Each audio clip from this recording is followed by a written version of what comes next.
Jonesy and Amanda. Jam Nation. We had a segment yesterday that came from, well, it was a tribal drum, but it came from something I'd seen on Twitter, a Twitter thread called Fesshole, where people confess to all sorts of things. A lot of them are really saucy and unattractive and manky, but some of them are very, very funny. So we turned this into our tribal drum and called it, you came up with the name, Fess Pit. Fess Pit. Throw your confessions into the pit. Yeah. Well, I found some other ones that are just brilliant. Remember I said yesterday one of the best ones I'd seen was this woman who said that she didn't get on that well with her mother-in-law and liked to play with her brain a little bit.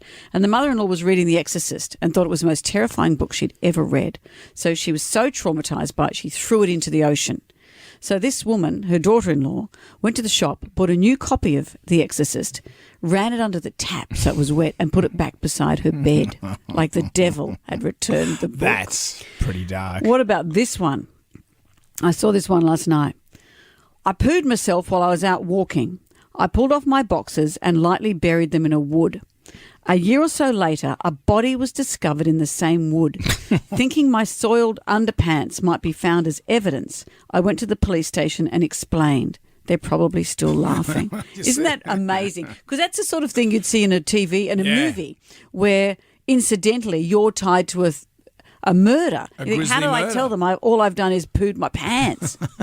So he preempted it by going to the police station and telling the story. Run that down to forensic. And this policeman saying, I've trained for years for what? This is for what?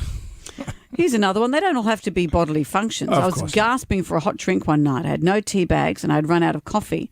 But I had some gravy granules. I made a cup of steaming hot gravy. Who knew what a great drink it was? It's now my regular indulgence. Drinking gravy. I like gravy. That'd be quite nice, actually. Can't be good for you. I was born near the red light district in Amsterdam. When I was a kid, I loved filling balloons with water and standing on bridges and dropping them on tourists in sightseeing boats. Years later, I realised the balloons I'd found on the streets were used condoms. Oh, nice. That's nice, dear. That's nice. So we'll be bringing good. Fess Pit back again. So Sure. if you have a confession, save it up. We will be all ears. I'm looking forward to it.